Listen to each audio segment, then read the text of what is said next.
Hi. Hi! You ready? Yes. Okay, let's do it. Mostly. Hi.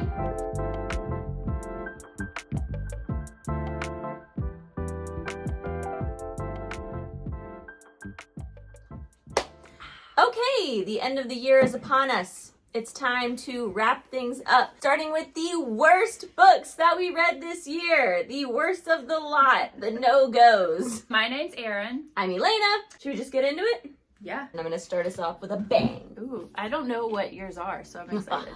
Once I start pulling them out, you'll be like, oh yeah. Starting with The House in the Cerulean Sea. That was one of your worst this year? The worst. The worst. Oh dear. Okay, This we're starting controversial here. I know this book is very beloved by many people. I am not one of those people. It's not just that it's bad, but it is bad. It's cheesy. It is ridiculously over the top cheesy. I mean, this book is like X-Men, but the gayness is not an undertone. It's just overtly gay X-Men, okay? We had no problem with the gay aspect of that. The gay romance was the only good part of this book. All the X-Men parts were the bad parts. This book is trying to tell you that racism could be solved if you just realize you have the same hobbies. Like, the most reductive. I still don't understand how the Antichrist is just a side character. And it's a 6-year-old child. And the child I think is he's like a good guy. Isn't he a good guy? Well, it's confusing. I mean, he is the Antichrist, but he's a 6-year-old and he's cute. So you have to just let him do his thing. And if you question anything the Antichrist does, then you're a bad person. Yeah, he has horrifying magical powers. One time he was throwing a tantrum and he sucked all the oceans dry. What? Everybody better be nice to him. Or you're a meanie. Like, that's what it was. Okay. Yeah, and so when I was reading it, I was not enjoying it. But then I went to review it on Goodreads, and I was going to give it like 2 stars, you know? Not a monster. But then I saw in the Goodreads reviews, TJ Klune made some very problematic comments about this book on a podcast. These are his words. He said he was inspired to write this book when he came across a Wikipedia article about the 60s scoop, which is a tragic event that happened in Canada in the 60s where Indigenous children were literally scooped, aka kidnapped, from their families and forced into racist government foster homes, essentially. And he repackaged that idea with this cutesy cover and is profiting off of it. It's really not cool in my opinion. Yeah, agreed.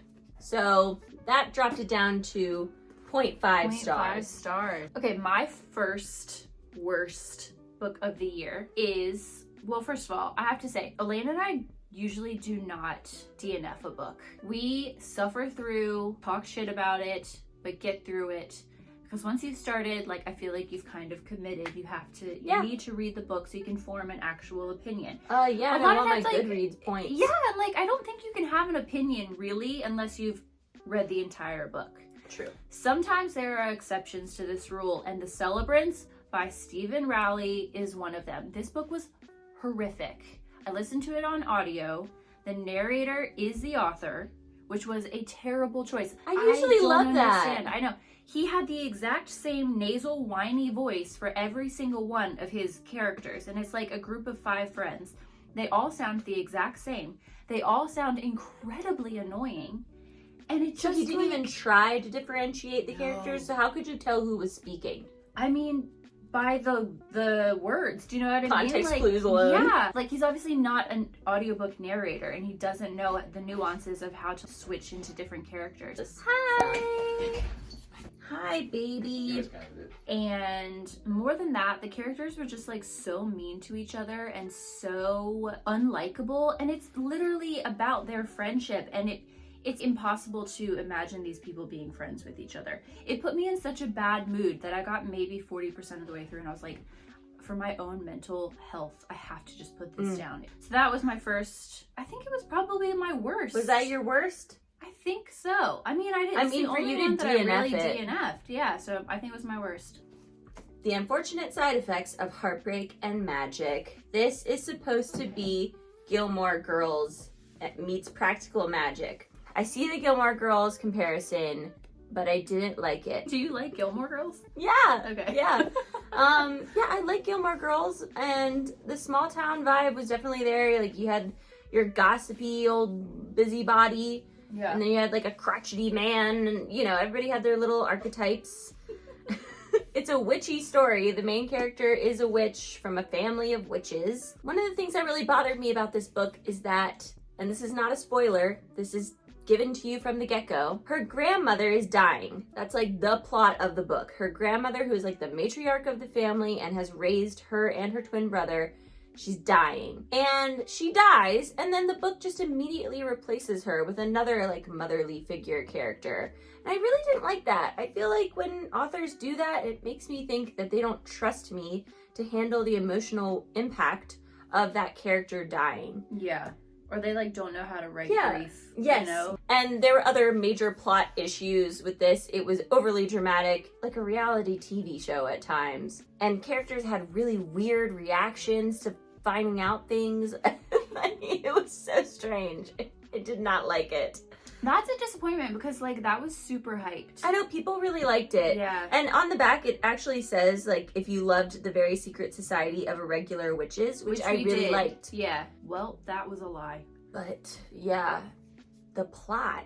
False The advertising. plot. Yeah. No. Okay, my next one, actually I think this was almost as bad as The Celebrants, was You Made a Fool of Death with Your Beauty by Akwaeke Emezi. I have to say first that the cover art on this book is gorgeous. It is insane. Made a fool of us readers with the cover art's beauty. Yeah.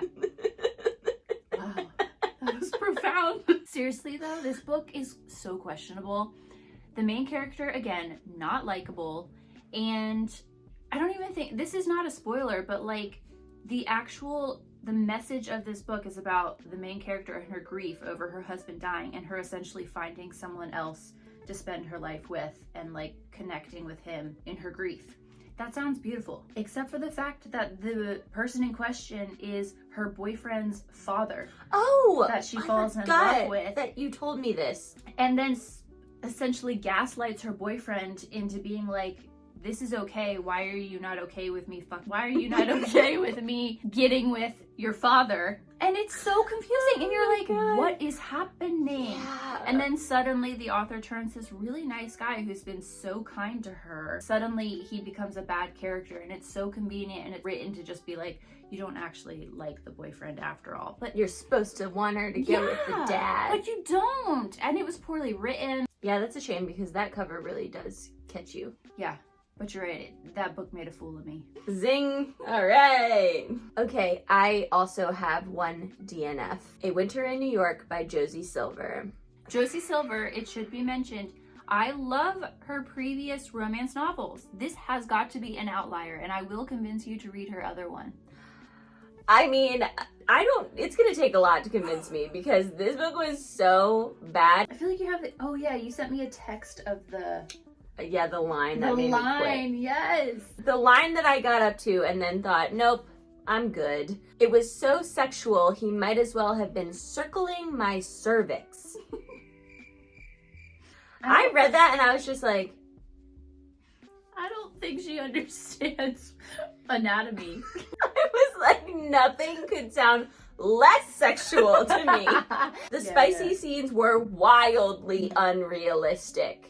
To the point where I am not convinced that Josie Silver has ever been in a bedroom scenario herself, okay? It was bad. And not just the spicy scenes. The whole plot revolves around the main character being a horrible person and keeping this terrible manipulative lie from the guy, making him fall for her. She lies. This is not a spoiler. It happens immediately. She lies to this guy and tells him that she's a grieving widow whose husband has passed away.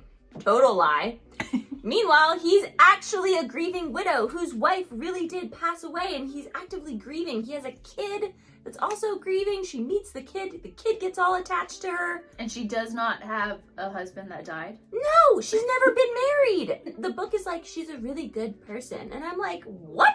How far This is into it did you messed get up. before you Like stopped? 65% or something. That's respectable. Actually, I think I got even further than that. Wow. And you couldn't finish And I just after couldn't that line, finish you it. were like, done. I put it down at that line. Fair enough. Okay, my next one was Shark Heart by Emily Habeck.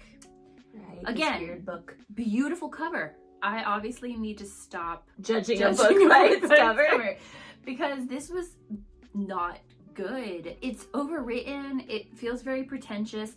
The whole plot revolves around this newlywed husband who has a degenerative disease that turns him into a great white shark, like the animal, a great white shark. You're supposed to obviously suspend a lot of disbelief. Yeah, I'm here. like giggling, but if it was done in a cool way, it could have been cool. It is what it is. So is this like our normal world, but Yes. sometimes people turn into sharks? Sometimes people turn into animals. Of all kinds? Yes. So there's another character who also has turned into an animal. What animal? I don't want to give it away. Well, So, it's a very fantastical premise, and I do like that she tried to do something different, but the problem is I got to the very end of the book and there is no like original message that she's getting at here. There's no like thought-provoking like, oh, it's very, she didn't say anything new. I could have pulled that ending out of a million different books where the character comes to the same conclusion and the development is exactly the same. And I just like didn't find it profound at all. And it felt like the whole point of this book is to be uber profound. So it was a huge letdown. Was not a fan. I know a lot of people liked it, but that was just not my cup of tea. Okay, my last worst book of 2023 was Updraft by Fran Wilde. This is like a YA book and the premise is really cool. It's a society, everyone lives in these ginormo bone spires that are jutting out from the ground, so it's difficult to get around. The bone spires are sort of alive and evolving. What? It's a cool premise. What is And a bone everybody has to spire? fly. Okay. You have to fly because you're up in the air at the top of a spire, a gigantic spire. Okay. So you're in the air. So you Gotcha. have to fly on bone wings, okay? However, it's very YA. Like it's a little too YA. The love interest, everything is so scripted. Of course, there's like a snobby girl at school that doesn't like her and bullies her, Yeah. There were so many times that I wanted to get into the flying aspect of this book. The main character is like, oh, I love to fly. I'm going to be this great flyer. And I wanted to get into that. And then all of the flying scenes were so badly written. It would literally be like, she's flying. The instructor does a crazy move. She thinks, I can't do that. She tries. She does it. And that's the end of the scene. Literally happened so many times. I try. I do it. Because there would be no tension, no build-up. It just didn't hit for me. Way too YA. I mean, some YA I quite enjoy, but this one, just a no. Okay, fair. Okay, my last one of the year is, disclaimer, by no means the worst book, okay? It was the most disappointing book of the year, which is almost as bad because it's by my favorite author. This is like your auto by author. This is my auto. I love Emily Henry. Beach read is like my personality. This is her new book that came out this year, and I just thought it was not as good. I mean, it was probably like a 3-star read, which is very disappointing for her. And I was really, really excited about this, but I almost feel like maybe she's running out of steam. She's writing very similar books.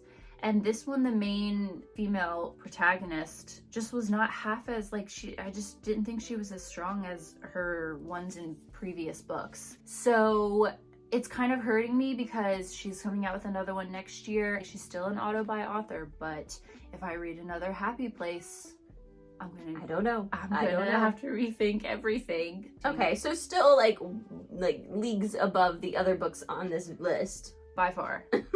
A solid 3-star read, but for like a 5-star author for me, that's a hit. Yeah, no, I get that. Do not start here if you have not read Emily Henry. Please do not start here. Okay, that's all I have. Okay, those are all the books that we did not enjoy this year. Let us know what you think down below. These are just our opinions. You're welcome to have your own opinion. If any of these books really did it for you, let us know. And let us know any other books that we missed that were absolutely terrible. We're not going to So read we won't them. read them. Give us a heads up.